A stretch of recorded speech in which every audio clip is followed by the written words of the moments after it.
Make sure I'm not on video.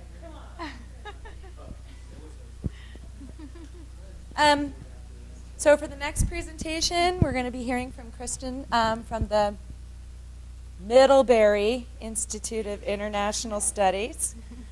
She's going to be talking about your website and 3 particular things to keep an eye on. So here we go. Welcome, Kristen. Thank you very much, everyone. My name is Kristen Cardozo, and I am the User Experience Librarian at the Middlebury Institute of International Studies at Monterey, or MIS. And I'm going to talk to you a little bit today about our website and what we do, how often we update it, what we update, why we update it, to give you some idea of strategies and tips for what you can do with what you have. But what I'm really hoping to do also is to make everyone feel more comfortable with what they have and updating what they have, regardless of your position in the library. My title is User Experience Librarian, and the term user experience may have the connotation for many of you of sort of a user-centered web design guru, but I'm not that, or at least I'm not that yet. I am a librarian. I do reference. I process interlibrary loan requests. I'm in charge of our course reserves for faculty.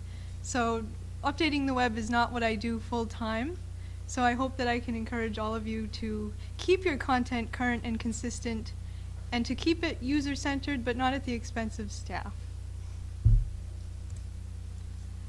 So to give you an idea of our context, the William Tell Coleman Library is part of MIS, which is part of Middlebury College in Vermont. Some of you may remember us as the Monterey Institute of International Studies. We officially changed our name in January 2015 to better reflect our relationship with our parent school, Middlebury College. The Institute became affiliated with Middlebury in 2005, and after the 5-year affiliation, they formally acquired us. At MIS, we currently have 750 students from 40 different countries.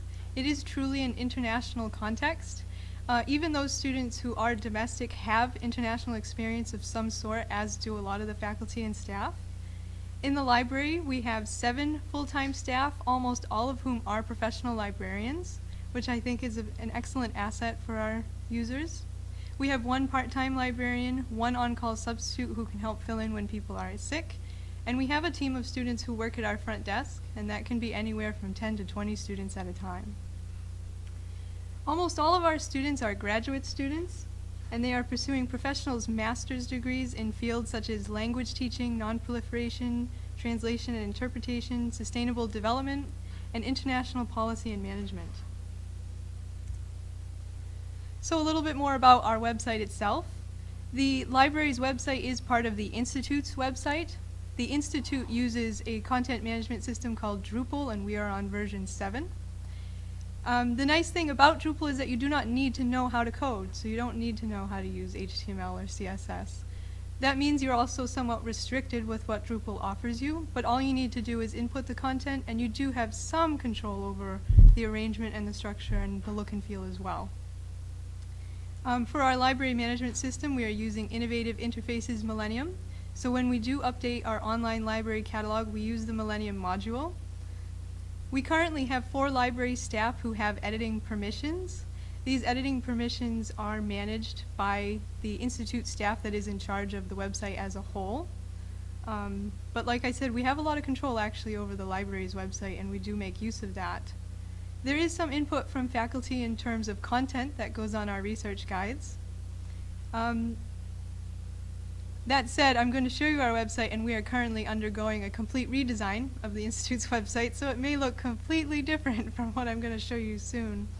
But we do have some input on how the website will look, and hopefully we will continue to work with what we have so that regardless of what the Institute goes with, it will continue to be user-friendly for the people who are using the library site. So that is actually our whole homepage. We are very mindful of how much content we put on our homepage. We do not want it to be cluttered or difficult. You do not have to scroll down very far. Approximately half of this page is actually above the fold, which means it's visible as soon as anybody clicks on the library's website. There are 3 main sections: research, services, and contact us. And the reason that we have those sections and that they are arranged the way they are is because of data that we gathered from Google Analytics regarding what people use on the library website. So we know, for instance, that the library catalog is the #1 thing clicked on, and so we make it as easily accessible as possible.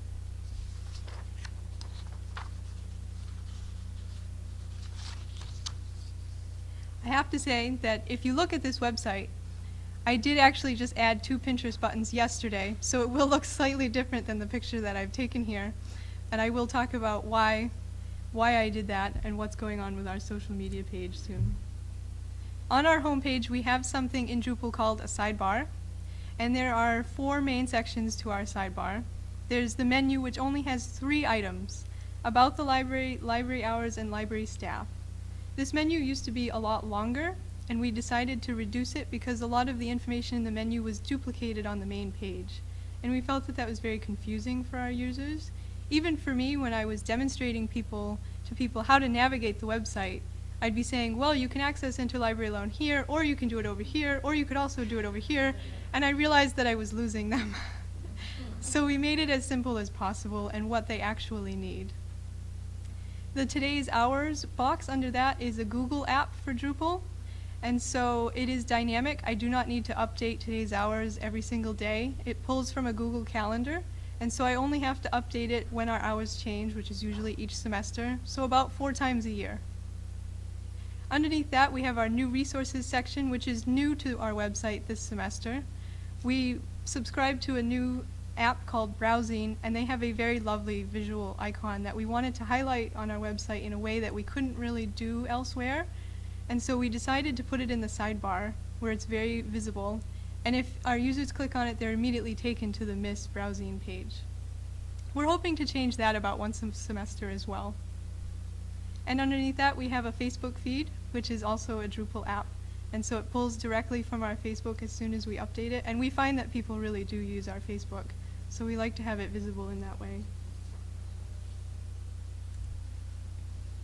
So how often do we need to make changes? There are 3 elements of our website that need changes the most, and those are the 3 that I'll focus on in this presentation. Our social media pages, our database list, and our research guides. But there's a lot of our page that we don't need to think about so much at all. The contact information almost never changes. The library services, we just check once a semester to see if anything has changed and if it needs to be updated. And then the sidebar content, most of it gets changed once a semester, as I said.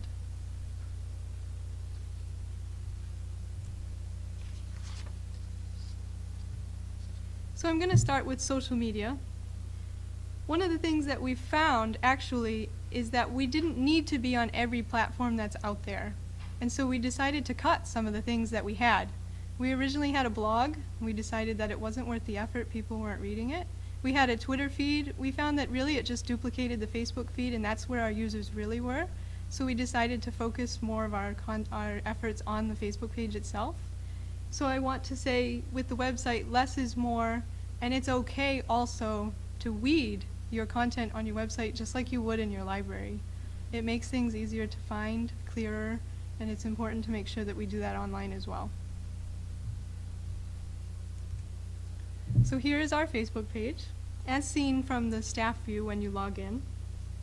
We have a generic account so that multiple staff members can log in and add posts if they want to. At the moment, I'm sort of the primary contact for the Facebook page, so people can send me things and I can post it if they prefer. We do check it daily so that we can make sure if people send us messages, we can respond to them quickly. This gets frequently updated, not on a regular schedule, but posts whenever we have them. We try to post frequently so that it stays active and doesn't get stale. I also personally try to always have a picture with my post. I find that having that visual captures people a lot more than just having text.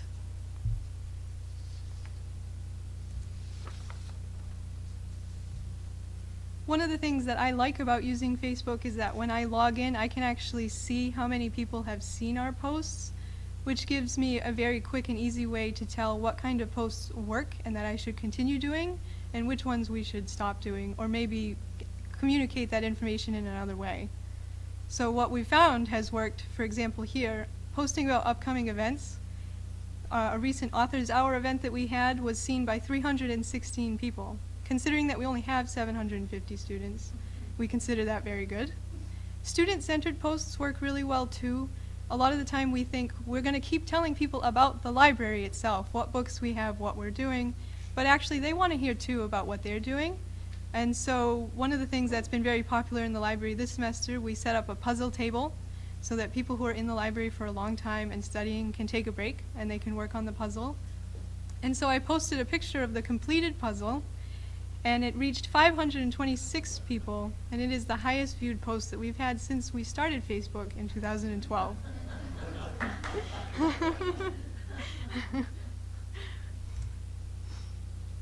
There's also the Insights feature on Facebook, and this shows how engaged people have been with our posts. So it's not just people who view it, but also comments or likes. We find that people tend to like our posts, but not so much comment, and so that's something that we're looking at for the future. How can we make our Facebook more active and participatory and invite students to feel like it's their Facebook too? I'm hoping to have some of our student workers contribute posts, because I think when they do that and they share it with other students, students will see it less as a staff initiative and something that's theirs as well. So in terms of social media, currently our only other presence is on Pinterest. As I mentioned before, I just added the Pinterest buttons to our website because actually we originally chose Pinterest because the Institute decided to use Pinterest as a whole, and then they decided not to use it, so we lost access to all of our boards. But we just got permission to have our boards back separately from the Institute, and so we have reinstated them. We really like to have the Pinterest account because it's a way for us to visually display new items that we have in the library.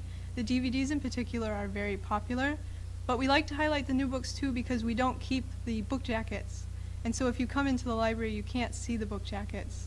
And this is a way for people to see the books in a way that they can't in the building itself.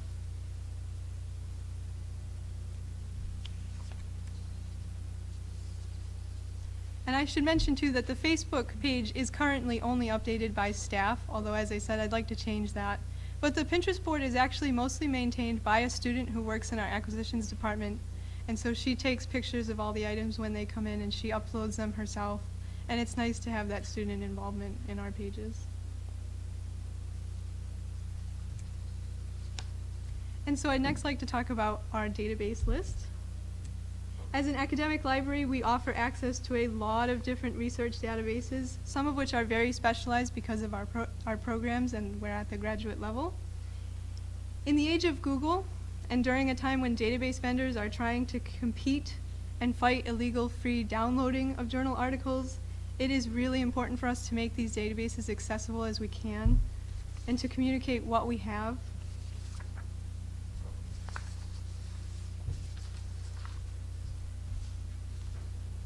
These databases are accessible off campus to our students, and we want them to know that. They don't always realize that. We do have a proxy server, and they can use their MIS credentials to get in. But what's difficult about these database pages for us is that all the links have to be updated individually.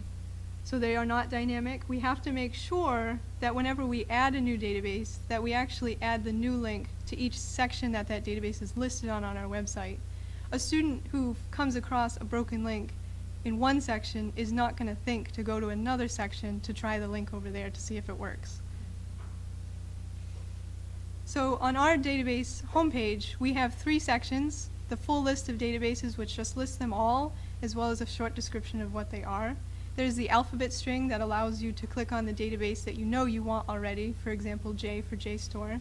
And then there's the subject list, in case you're not quite sure what databases you might need, but you have an idea of what subject category your project falls into. Here's an example of what the full page looks like. And there's an example of what it looks like with the subject-specific guides.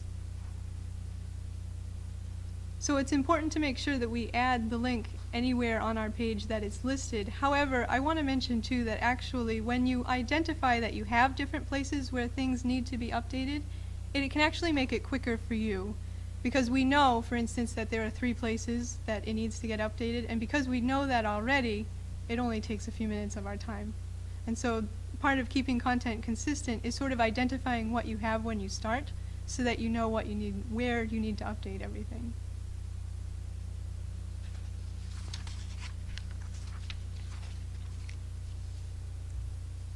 So lastly, there are our research guides. We do not have libguides. We actually construct our research guides directly in Drupal. But we are not unhappy with what we have. There are currently 4 staff members who manage the research guides, with one having the majority of that responsibility, just like with our Facebook page. For record keeping, we actually have a very simple Word document where we list all of the guides that we have and then the primary author. That way we know who's responsible for what. If we need to talk to somebody else and say, oh, this needs to get updated or this needs to be changed. And there's the image of what our research guides look like on the home page. Again, we try to keep it simple, 3 columns, no more.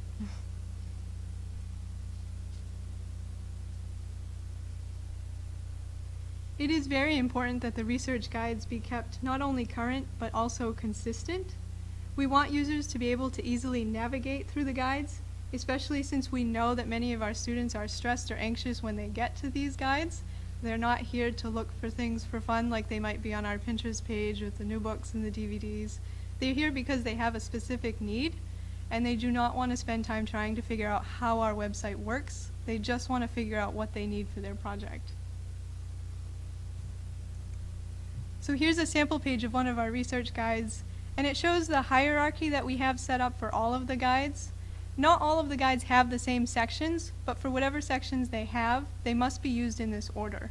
So you have new books first, print reference, DVDs, the databases, e-journal and ebook packages, and then the websites that are open online. As a result, especially of having these websites, we make sure to go through and check the links almost daily to make sure that they aren't broken.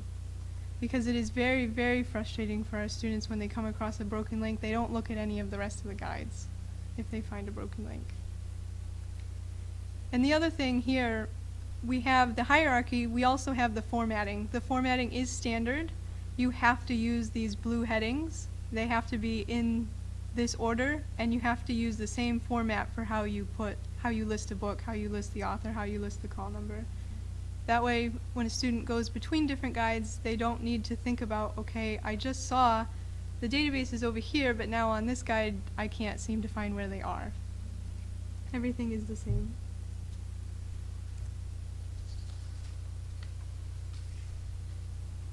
I wanted to give you a brief glimpse of what it looks like to log into Drupal and just show you sort of how easy it is to use. So this is what it looks like when I first log in. The only thing that really changes is that it tells me I'm logged in. There's a menu up at the top that gives me different options for what I can do, adding pages, reordering pages, for example.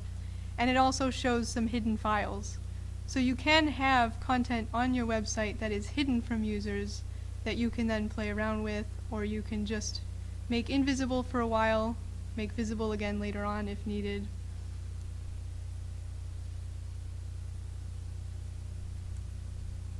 And editing content is actually very easy.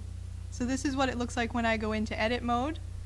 It actually kind of just looks like a Microsoft Word document. You use a lot of the same tools. And so here I have an example of what it would look like if I change the link.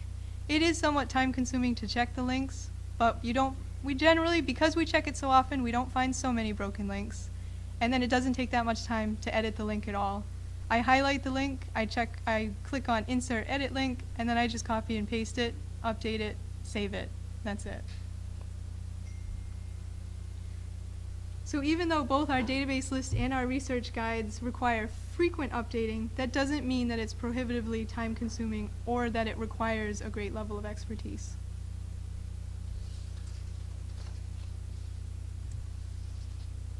And so lastly, I wanted to just give some suggestions because I'm a librarian and I have to throw some books at you.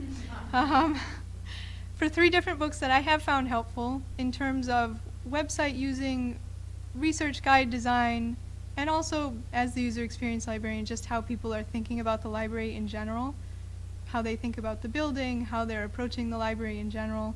Useful, Usable, Desirable, I highly, highly, highly recommend, and it's short, it's not long. Don't Make Me Think that line in and of itself will be useful to you. You want to make sure that people who are coming to your website are not made to think about how your website works. They just want to use the library. If they have to think about it, they won't use it. And then this book, Modern Pathfinders, is especially for those of you who have research guides, particularly LibGuides. But if you work in public libraries, these books can be helpful for you too, absolutely. A lot of public libraries do have lists of resources that they offer for their patrons, and you want to make sure that those are easily accessible and easy to use for them as well. So thank you, everyone. Anyone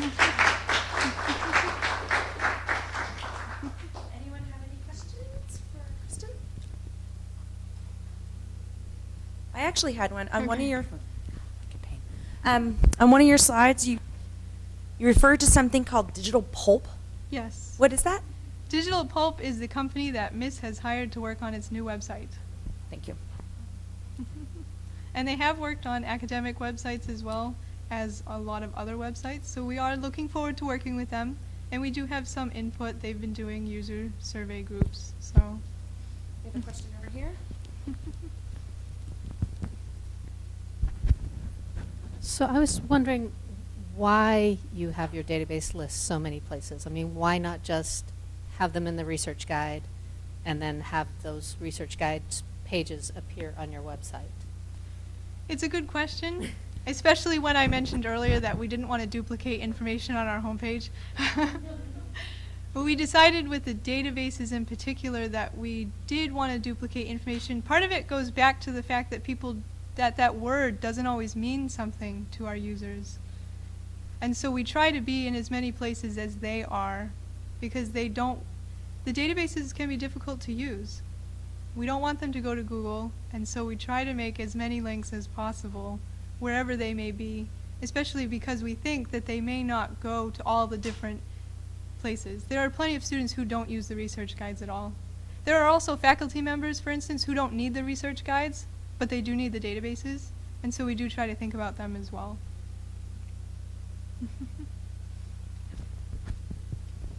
Hi. Earlier you showed a timeline where you check different aspects of your website periodically. Could you speak to how you delegate those tasks, or is this something that you do solo? Well, it depends a little bit on the pieces of the website. I would say with the research guides, that gets delegated to whoever is listed as the primary author on that Word document. But in terms of the rest of the website, my supervisor and I do most of the checking together. And it's easy. We don't even need to delegate. We work together so closely that we're working together.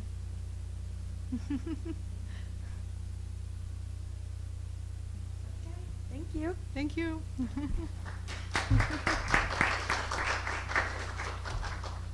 You want me to introduce?